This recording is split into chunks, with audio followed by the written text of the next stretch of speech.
What's going on, everybody? Welcome back to another one. Happy New Year's, and thank you for joining us again. I know it's been a while, got a little burnout, but we're back. And for the first video of the year, I want to take this opportunity to make a PSA about the Dymo 5XL, or not necessarily the 5XL, but the 5 series labels, the authentic Dymo labels. So as you know, for the 5 series printers, we have to use only authentic labels because of the chip in them. Well, that chip actually presents a problem in itself. As you've seen in other videos, how you cannot sit it on the side and the printer will register it. So I was doing some testing and I didn't come up with the issue, it kind of just came to me. So the scenario where the issue presents itself. Let's say person A, he's printing his labels, runs out, he's got a lot of work to do, so he just orders some more. They come, or maybe he has some on the shelf. He pulls out the box, puts them in the printer, and software registers that there's a new roll. It doesn't register that the roll is full though. It's already at 0.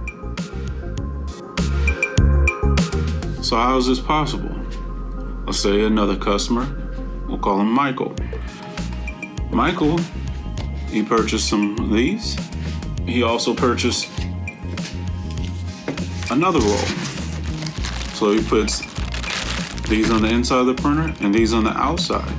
He never removes the seal. As far as you can tell from this one, it's still a brand new roll. So you won't even know until it's loaded into the printer and the computer registers it and reads the chip.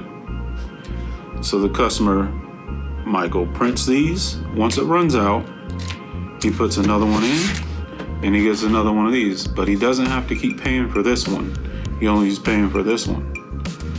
So since he's able to print these at a cheaper rate, he has no reason to go ahead and buy a fresh one of these. And he's just constantly returning. And maybe this is something he only does once, or maybe this is how he operates. That's not the point.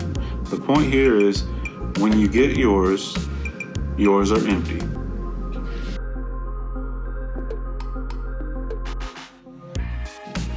So to protect yourself, so how would you know going into this? Once you have this issue, you're going to contact Dymo, I'm guessing, and Dymo's going to have you go through all the troubleshooting steps. The first thing they'll do is ask you if you have authentic labels, and the only way to know that is to look at the box, look at the barcode, look for the 2 dots and all these little markings, including looking inside the core and making sure that it's white with the blue logo. All these things are going to be present, so of course you're printing with authentic labels. But there's no way to check the chip for them and see who used it and on what printer.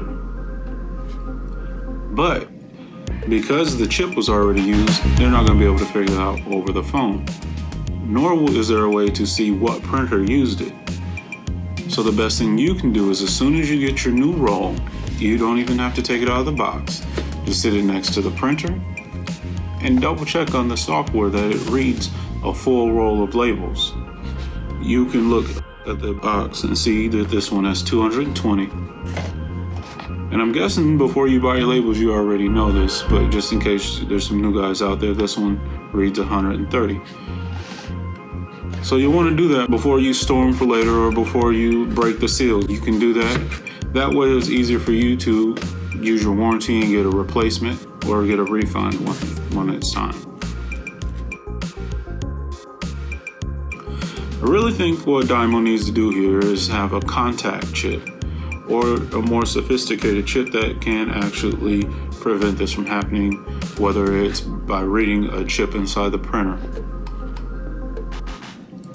Maybe this is something they're exploring, maybe it's not. I wasn't able to find anything about this online, and when I reached out to them, I was going to present this as if this had just happened to me.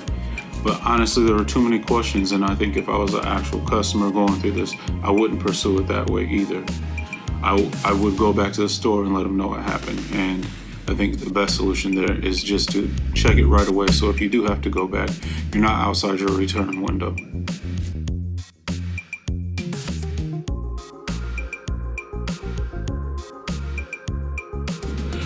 Well, that wraps this video up. If you have any questions or any thoughts, please share them down in the description. Thank you guys for following along for another video, and I wish you guys a happy new year.